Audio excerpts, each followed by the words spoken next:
হাসতে হাসতে বেরোয় চলে যাচ্ছে। আর নামাজের মধ্যে বাইরে যে কথাটাই হাসি না আসে, নামাজের মধ্যে ওই নর্মাল একটা কথা শুনলে হাসি আসে। শয়তানে কত কত দেয় তো, হাসতে হাসতে যে পিছন দিয়ে বেশ বেরোয় চলে যাচ্ছে। আমার ওই শুনে হাস আসতেছে, কিন্তু ইমাম যদি হাসি দেয় এটা বেকার না। ওই ভদ্রলোক একজন দারোগা ছিলেন। উনি প্রথম রেখাতে দাঁড়াইয়া, আমার সাথে এক হাত উঁচু হবে, প্রথম রেখাতে দাঁড়াইয়া পেশাব করে দিয়েছে। আর বড় এক জুয়ন তো, সে এক বালতির মতো মেরে দিয়েছে। সেই পেশাব জাতি জাতি পিছনে পেশাবে দাওয়ায় আর এক একজনেরই ওঠে, পেশাবে দাওয়ায় আর এক একজনেরই ওঠে। আর সে হাসতে হাসতে ধরে 5 কাতার দাওয়াইছে। পাশে ছিল বিডিআর রিটার্ন, সে বিডিআর দিয়েছে ওনারে ধমক দিলে আবার মুতি দিচ্ছে। শুনইল কয় যে ও যে আমাদের জানা মতে ওর কত ওর বাপ বয়সী মুরব্বীকে পিটাই পিটাই মুতাইছে। ঢোলের বাড়িতে মুসল্লিরা না মসজিদের মধ্যে পেশাব করে দেয়। এর বাস্তব আমি শুনেছি, গেছি যশোর হয়ে গেলে ইমাম সাহেব এসে কয়, হুজুর ওই নামাজের মধ্যে কি 1-2 ফুট পেশাব বাড়ি গেলে কি অজু ছুটি, নামাজ ছুটি দেয়? কয় হুজুর আমার এক মুসল্লি 2-3 জন বুড়ো মুসল্লির এরকম হয়ে গেছে। আমি কই যে নামাজের মধ্যে পেশাব বাড়ি গেলে নামাজ ছোটে না, তাই তুই বুঝিস নি, অজুই তো থাকে না। অজু ভাঙ্গার কারণ 7টা, তার মধ্যে 1 নম্বরে পেশাব পায়খানা রাস্তায় দিয়ে কোনো কিছু ওতে অজুও যায় নামাজও যায়। ও কয় তাহলে তো আমার ওই নেই। তোর কি হলো? আমারও 2-3 ফুট বাড়াই গেছে। এই যে হুজুর এইরকম বড় বড় বক্স আইলে নামাজের সময় এত দূরে ঢোলের বাড়ি জমিন কাঁপি যাচ্ছে। এই বাড়ির ঠেলে পরে দিয়ে যে আমাকে সবাই পেশা হয়ে গেছে। আমার যুব সমাজটা একটু তৈরি হয়, শোনা লক্ষ্মী পারতেছি না, পারি উঠতেছি না, একটা সংগঠন লাগবে।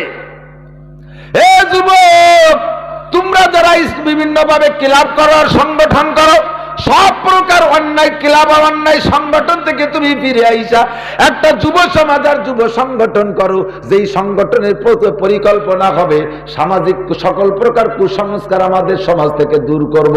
আমরা বিবাহ শাদী অনুষ্ঠানের ভিতরে গান বাজনা আর ডেক সেট আর বক্স সেট বাজাইতে দেব না। রাজি? সংগঠন করা যাবে? যেই বিয়ের ভিতরে গান হয় বাজনা হয়, ওই বিয়ের ভিতরে খোদার রহমত থাকে না, খোদার গজব পড়ে। আজমন নিকাহে বারাকাতান আইসারহু মৌনাতান। লজ্জা লাগে ছেলের বিয়ে, মায়ের বিয়ে, মুসলমানি বিভিন্ন অনুষ্ঠানে ইদানিং কালে আদা বয়সে আমাদের মতো সাইলুনু ঘটিছে না তো, আদা পাকা আদা কাঁচা, তারে কয় হলো সাইলুনু আম। কি কয় আপনাকে এলাকার ভাষা বুঝলে? এই আদা পাকা আদা কাঁচা আদা বয়সী এইগুলো কিছু আছে, একটা এগুলো লুচ্চর ভাষা, এদের স্বভাবে কোনো তৈরি হয় নাই।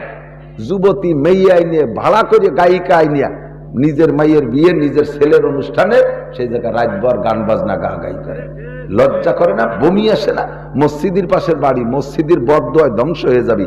মাদ্রাসার পাশের বাড়ি, মৌলবীরা কইতে গেলে, ইমাম সাহেব কইতে গেলে ইমাম সাহেবের খানা দানা সব বন্ধ করে দেয়, বেতন দেবো না, এ দেবো না, তা দেবো না, হুজুরে খালি বিক্সি দেয়, ভয় দেয়। ঢোলের বাড়িতে মুসল্লিরা না মসজিদের মধ্যে পেশাব করে দেয়। এর বাস্তব আমি শুনেছি, গেছি যশোর হয়ে গেলে ইমাম সাহেব এসে কয়, হুজুর ওই নামাজের মধ্যে কি 1-2 ফুট পেশাব বাড়ি গেলে কি অজু ছুটি, নামাজ ছুটি দেবে? শয়তান, নামাজের মধ্যে পেশাব বাড়ি গেলে কি কইস, কি এই হয় নাকি? কয়েছে হুজুর আমার এক মুসল্লি 2-3 জন বুড়ো মুসল্লির এরকম হয়ে গেছে। আমি কই যে নামাজের মধ্যে পেশাব বাড়ি গেলে নামাজ ছোটে না, তাই তুই বুঝিস নি, অজুই তো থাকে না। অজু ভাঙ্গার কারণ 7টা, তার মধ্যে 1 নম্বরে পেশাব পায়খানা রাস্তায় দিয়ে কোনো কিছু ওতে অজুও যায় নামাজও যায়। ও কয় তাহলে তো আমার ওই নেই। তোর কি হলো? আমারও 2-3 ফুট বাড়াই গেছে। এইরকম সাই গোষ্ঠী মসজিদের মুখে দিল্লি কে কয় যে হুজুর এইরকম বড় বড় বক্স আইলে নামাজের সময় এত দূরে ঢোলের বাড়ি জমিন কাঁপি যাচ্ছে। এই বাড়ির ঠেলে পরে দিয়ে যে আমাকে সবাই পেশা হয়ে গেছে। সাড়ে শয়তান, তোরে ফেরেশতারা কবরের মধ্যে এরকম ধুলাই দিয়ে মুতাই দেবে। পেশাব কতটুক আছে তোর লাঠির ঠেলায় দেহিস, সেই দিন বুঝবি। আমি সে সময় শরহে জামি পড়ি, মাদ্রাসার ক্লাসের 6ম শ্রেণীতে জুমার নামাজে নামাজ পড়াচ্ছি, ইমামতি করতেছি। পিছনে দেখি প্রথম রেখাতে সূরা 3 পড়তেছিলাম, আমার মনে আছে, কিসসাটা খুব ঐতিহাসিক তো মনে আছে। দেখি যে হাসতে হাসতে বেরোয় চলে যাচ্ছে। আর নামাজের মধ্যে বাইরে যে কথাটাই হাসি না আসে, নামাজের মধ্যে ওই নর্মাল একটা কথা শুনলে হাসি আসে। শয়তানে কত কত দেয় তো ওই সহযোগী আসতে আসতে যে পিছন দিয়ে বেশ বেরোয় চলে যাচ্ছে। আমারও ওই শুনে হাস আসতেছে, কিন্তু ইমাম যদি আসে এটা বেকার না। যুবক মানুষ, ওদিকে বুড়ো বুড়ো মুসল্লি পিছনে খুব কেমটি টেমটি দিয়ে সালাম, নামাজ সালাম শেষ করার সাথে সাথে আর এক বুড়ো চিল্লি আসছে, দেশের দমক দিলে আরো খানিক বেকার দেয়া গেছে। কি ঘটনা কি হয়েছে? আমার বরাবর যিনি দাঁড়ানো ওই ভদ্রলোক একজন দারোগা ছিলেন, বলতে চাইছিলাম না, কই ফেলাইছি যখন কই, দারোগা ছিলেন। উনি প্রথম রেখাতে দাঁড়াইয়া, আমার সাথে এক হাত উঁচু হবে, প্রথম রেখাতে দাঁড়াইয়া পেশাব করে দিয়েছিলেন। আর বড় এক জুয়ন তো, সে এক বালতির মতো মেরে দিয়েছে। প্রথম কাতারেতে সেই পেশাব জাতি জাতি পিছনে পেশাবে দাওয়ায় আর এক একজনেরই ওঠে, পেশাবে দাওয়ায় আর এক একজনের ওঠে। আর সে হাসতে হাসতে ধরে 5 কাতার দাওয়াইছে, 5 কাতার দাওয়াইয়ে পুরো দরজা দিয়ে বেরোয় গেছে।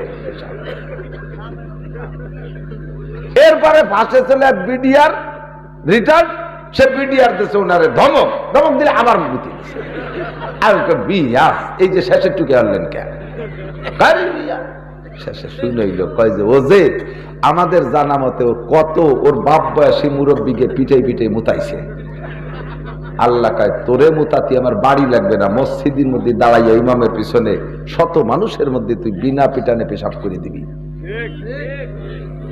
এই যুবক, তোর ঢোলের বাড়িতে কত রুগীর হার্টে কষ্ট হচ্ছে, তোর ডেস্কের আওয়াজে বক্সের আওয়াজে কত মহিলার কষ্ট হচ্ছে, কত গর্ভবতী মহিলার পেটে বাচ্চা থাকা অবস্থা ওইরকম শব্দ শুনলে তার বাচ্চার ক্ষতি হয়। এটা শব্দ দূষণ। এগুলো কেউ ঠেকায় না, এগুলো কেউ ঠেকায় না। ঠেকায় রাতের বেলা মাইকে গভীর রাত পর্যন্ত ওয়াজ করলে শব্দ দূষণ হয়। কিছুদের গাড়ি হলো শয়তান চড়ছে, তারা এই জায়গায় সে ফতোয়া মারে। যুবক, তুমি যুব সমাজ সংগঠন তৈরি করো, আমাদের সমাজ থেকে সকল প্রকার কুসংস্কারকে আমরা তাড়াবো। সারা দুনিয়া ধ্বংস হলেও আমাদের এই মুরারদি, আমাদের মধুখালী, আমাদের বলমারি, আমাদের ফরিদপুরকে আমরা রক্ষা করব ইনশাআল্লাহ। আমরা যদি ভালো হই, আমার আল্লাহ ওয়াদা করেছেন সবাইরে ধ্বংস করে হলেও তোদেরকে আমি হেফাজত করার ক্ষমতা রাখি। বুখারী শরীফের মধ্যে আসছে হাদিস, অনুবাদ করে বাংলা বেহেশতি জোরের শুরুতে 4টে ঘটনা আছে। উলামায়ে কিরাম জানেন, শিক্ষিত জনতা যারা সদস্য হুজুরের লেখা বাংলা বেহেশতি জোর পড়েছেন তারা দেখেছেন। আল্লাহু আকবার। বনি ইসরাইলের একটা লোক মরুভূমির ভিতর দিয়ে হাঁটতেছে। হাদিসে আল্লাহর নবী সাল্লাল্লাহু আলাইহি সাল্লাম বলেন, হঠাৎ করে এক চাক মেঘ আসলো। ওই এলাকায় বহুদিন পর্যন্ত বৃষ্টি হয় না।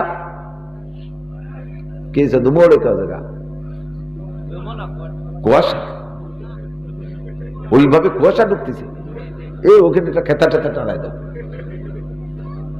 আল্লাহ, এদিক তাকান। এবার অনেকদিন পর্যন্ত বৃষ্টি হয় না। হঠাৎ করে এক চাক মেঘ আসলো।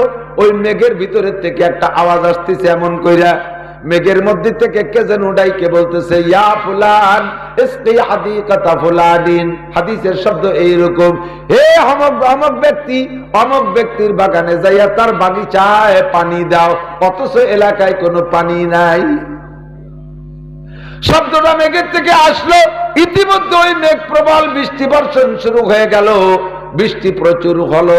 বৃষ্টির পানি একটা ড্রেন দিয়ে, একটা খাল দিয়ে একদিক রওনা দিল। উনি চিন্তা করলেন, যেই লোকটার নাম বলা হয়েছে ওই লোকটারে তো আমি চিনি না, তাকে আমি জানি না, তার নামও শুনি নাই, এবার তার বাগান কোন জায়গা তাও জানি না। যেহেতু বৃষ্টি হলো তাহলে নিশ্চয় এই বৃষ্টি তারই জন্য আসছে, দেখি পানি কোন দিক যায়। ওই মরুর বালুকাইটা খাল হয়ে পানি যাইতেছে। ওই পাশ দিয়ে লোকটা হাঁটতে হাঁটতে কত দূর গিয়ে দেখে সত্যই ওই পানির খালের পাশে একটা বাগান আছে, অত্যন্ত সুন্দর মনোরম একটা ফলে ফুলে ভরা একটা বাগান। ওই খাল দিয়ে পানি যায়। এই লোকটা একটা সেচি দিয়ে সেইচা তার বাগানে পানি দিচ্ছে। ইনি যায়া দেখা ওই জায়গা লোকটারে সালাম দিয়ে, আসসালামু আলাইকুম ইয়া আব্দুল্লাহ মাসমুক, ওগো আল্লাহর বান্দা তোমার নাম কি? হাদিসের ভিতরে ওই লোকটার নাম বলা হয় নাই। এ জায়গা এভাবে ভাবে বলা হয়েছে, ওই লোকটা ওই নামটা বললেন যেই নামটা উনি মেঘের মধ্যে শুনেছিলেন। এবার উনি বলতেছে, ভাই রে সেচিটা একটু আমার কাছে দেন, আপনার বাগানে একটু পানি দেব। কয় না ভাই আমি পারি। কয় পারেন, আপনার বাগানে আপনি পানি দেবেন, কিন্তু আমি উপর থেকে আদিষ্টিত হয়েছি, এই যেই মেঘের বৃষ্টির পানি আপনার কাছে আসছে, ওই মেঘ যখন ফাঁকা আকাশে ছিল আমি ওই মেঘের তলে ছিলাম, মেঘের থেকে আওয়াজ আসছে অমুকের বাগানে পানি দাও। আমাকে আল্লাহ পাক হুকুম করেছে আপনার বাগানে পানি দিতে, সেচিটা একটু দেন, আমি একটু পানি দিয়ে দেই। যেহেতু এভাবে বললেন, সেচি উনার কাছে দিলেন, উনি কয়েক সেচি মাইরা দিয়া এরপরে বলতেছেন, ইয়া আব্দুল্লাহ আইয়া মালিন তামালু, ওগো ভাই নিশ্চয় কোনো ভালো আমল করো, যার কারণে তোমার এই ফজিলতের বরকত। তুমি কি আমল করো বলো? বাইরে এলাকায় বৃষ্টি হয় না কতদিন, আজকে তোমার বাগান উপলক্ষে বৃষ্টি হলো, পানিটুক তোমার বাগানের কাছে যায়, আর আসমান থেকে আমারে হুকুম করলো তোমার বাগানে পানি দেওয়ার জন্য। ও ভাই তুমি বলো তুমি কি আমল করো? লোকটা কয়, স্বাভাবিকভাবে শরীয়তের যত আমল আছে আমি তা করার চেষ্টা করি, খাস করে এই বাগানের ব্যাপারে আমার একটা আমল হলো, বাগানের ব্যাপারে আমার আমল হলো যে এই বাগানে যে উৎপন্ন ফসল ফলে উসাল্লিসুহু তাসলিসান, আমি এই উৎপন্ন ফসলকে 3 ভাগে ভাগ করি। একটা ভাগ আমি আগামী বছর বাগানের জন্য খরচ বরচ বলে রাইখা দেই, আর একটা ভাগ আমি গরিব মিসকিনদের মধ্যে বন্টন করে দেই, আর একটা ভাগ আমি আমার মা বাপ বিবি বাল বাচ্চা নিয়ে ভক্ষণ করি। আল্লাহর রহমতে যেদিন থেকে বাগান করেছি সেই দিন থেকে এই সুন্নতের পর আমি আমল করি। আল্লাহর রহমতে দেশে কোনো জায়গা যদি পানি না থাকে আমার বাগানের পানিতে সংকট হয় না। সারা দেশের সমস্ত ফসল নষ্ট হইলে আমার ফসল নষ্ট হয় না। যেদিন পানি দরকার ওই রকম মেঘ আইসা বৃষ্টি বর্ষাইয়া দেয়। আল্লাহু আকবার। দোস্তরে সারা এলাকায় বৃষ্টি নাই, ওই ব্যক্তির একার জন্য যদি আল্লাহ বৃষ্টি দিতে পারে সারা দুনিয়ারে ধ্বংস করে দিয়ে, ও যুব সমাজ তোমাদের সমাজে আল্লাহ রক্ষা করতে পারে। কোন বেপরদা নারী যদি থাকে তোমরা যে তারে বুঝাইবা, আমরা ওয়াজ করি রাতের বেলা, ওয়াজ করে খেয়ে দে পকেট ভরে পয়সা নিয়ে চলে যাই, এরপরে বাস্তবায়ন করার দায়িত্ব তোমাদের। সমাজে যদি কোনো অল্প বয়সী বিধবা মহিলা থাকে, দেখবে এক শ্রেণীর চরিত্রহীন যুবকরা ওই বাড়ি বহুত আনাগুনা করে। আছে আছে, জিজ্ঞেস করলে এই তুই ও বাড়ি কে যাই, ভাবির কেউ নাই, ভাবির কেউ নাই, ভাবির কেউ নাই, ওনার খেদমত এই নিজেই দায়িত্ব নিয়ে নিছি, বলা লাগে নাই, বাজার ঘাট করে দে। তো এই রাত 12টার সময় বাড়ি আসলে কি বাজার করে দিতে গেছিলাম, ভাবির পেট ব্যথা, পেটটা ডলি দেওয়ারও কেউ নাই, ভাবির পেট ডলি দিতে গেছিল। 6:30 তোরে ওই বাড়ির জিব্রাইল বানাইছে তোরে। এই সমস্ত হুকুমাত বদমাইশদের থেকে এই সমস্ত বাড়িগুলোকে তোমাদের পাহারা দিতে হবে। রাজি আছেন ইনশাআল্লাহ? সমাজে গান বাজনা করতে দিবা না, বেহায়াপনার থেকে পাহারাদারি করবা, এইরকম চরিত্রহীনদের থেকে পাহারাদারি করবা। সর্বোপরি শেষ কথা বলে যাই দোস্ত, আমাদের সকলের দায়িত্ব হলো স্থানীয়ভাবে মাদ্রাসাটা, যেই জায়গা মাদ্রাসা আছে ওই জায়গা 24 ঘন্টা আল্লাহর রহমত নাজিল হয়।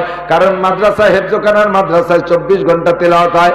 একদল পায়খানায় যায়, একদল পড়ে, একদল খাইতে যায়, একদল পড়ে, একদল ঘুমায়, একদল পড়ে, আবার একদল ঘুমাচ্ছে, ওরা ঘুমের মধ্যে তেলাওয়াত করে।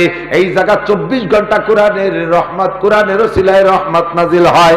স্কুলের উপরে রহমত নাজিল হয় কোনো দলিল নাই, হাই স্কুলের পর রহমত নাজিল হয় কোনো দলিল নাই, বিশ্ববিদ্যালয়ের পর রহমত নাজিল হয় কোনো দলিল নাই।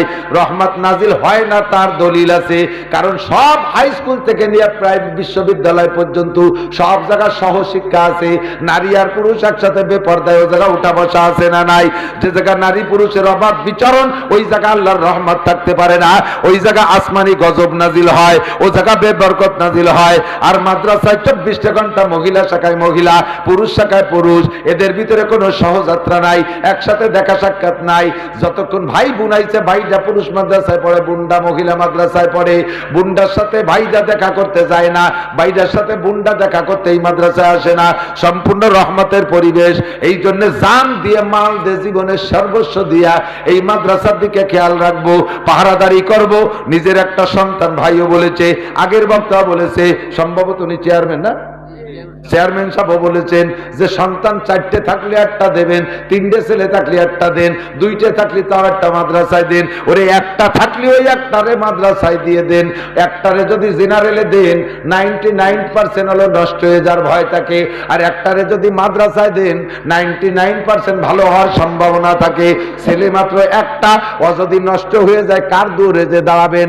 5টা ছেলে থাকলে 4টে খাতি দেয় না, একটাই ওলিয়ে দেয়। আর একটা যদি হয় সেটা যদি খাইতে না দেয় তাহলে ভিক্ষে করে খাওয়া ছাড়া উপায় নাই। আল্লাহর রহমতে মৌলবী হইলে ও যা কামাই করে আর কেউ দিক না দিক মা বাপরে আগে খাওয়ায়। বুড়ো কালে বুঝবেন, সময় মতো বুঝবেন না। আর ছেলে আপাতত ছেলে মেয়ে একটা দুটি নিয়ে থেমে যান, এই কোন স্বভাব? যাকে যাকে নীতি থাকবে, আপনি খান, আপনি ভরান। বহুত আছে 1 কাঠাও জায়গা জমি নেই, রাস্তার পাশে বসবাস করে, বিটে বাড়িও নাই, 8টা 10টা ছেলে মেয়ে। আল্লাহর রহমতে কি দিয়ে কি ডেকরাতি ওই ভ্যান চালায়, নাই খাই ঠাই পায়, এই করতে বড় হয়ে জাকা দিয়ে বড় হয়ে গেছে। 6টা ছেলে কিটা যেন কায়দা করে একটু লেহাপড়া শিয়ে একখান কাঠ পেয়ে গেছে, চলে গেছে আমেরিকা, মাসে 5 লাখ। ওই কৃষক, ওই মূর্খ অশিক্ষিত লোক ভ্যান চালায় রেখে গুলো লেখাপড়াও ভালো করে। বড় লোকের গুলো উল্টো পাল্টা বেশি হয়। স্টুডেন্ট কালে আমাকে রিভলভার কিনে দাও, আব্বু আমাকে রিভলভার কিনে দাও, পিস্তল কিনে দাও। কেন? তোমার গুলি করতে হবে। চাইনিজ কুরআন কিনে দাও, কে?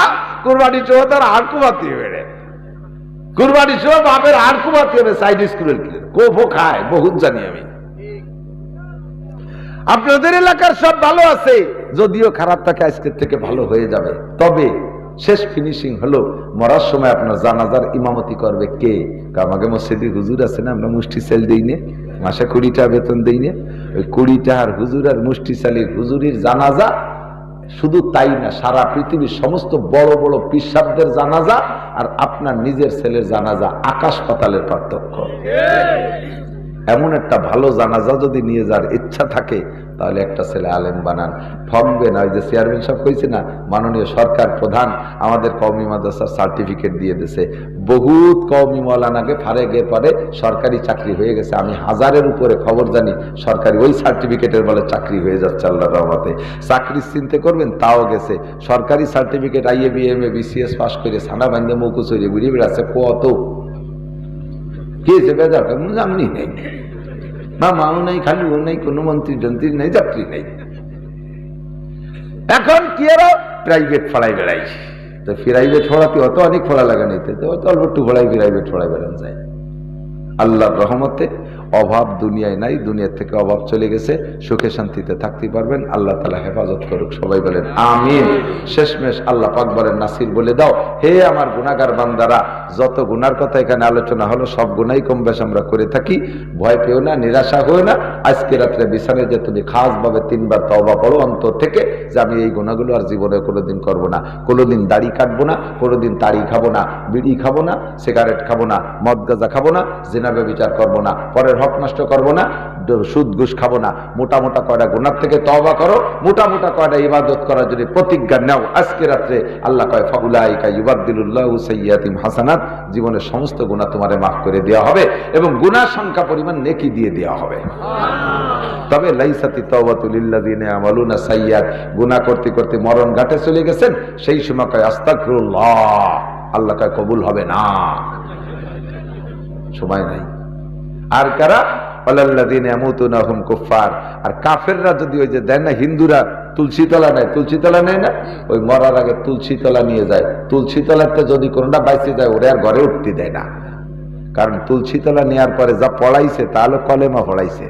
ওটা মুসলমানের লা ইলাহা ইল্লাল্লাহ মুহাম্মাদুর রাসূলুল্লাহ, ওকে সংস্কৃতি ভাষায় এইভাবে বলে, খুলাসা মিলে লা ইলাহা ইল্লাল্লাহ মুহাম্মাদুর রাসূলুল্লাহ। ওইটা যদি বাইসে যায় ওরে আর সমাজে মিশে না, ওটা মুসলমান হয়ে গেছে, ওরে আর বাড়ি উঠতে দেয় না। তবে ওই সময় বেশিরভাগই বাঁচে নেয়, ন্যায় তো এমন সময় যাতে না ফেরে, তো ওই সমাজে লায়ে লোম এলে লোম কয়, আল্লাহ কয় কোন রং কাজ হবে নম।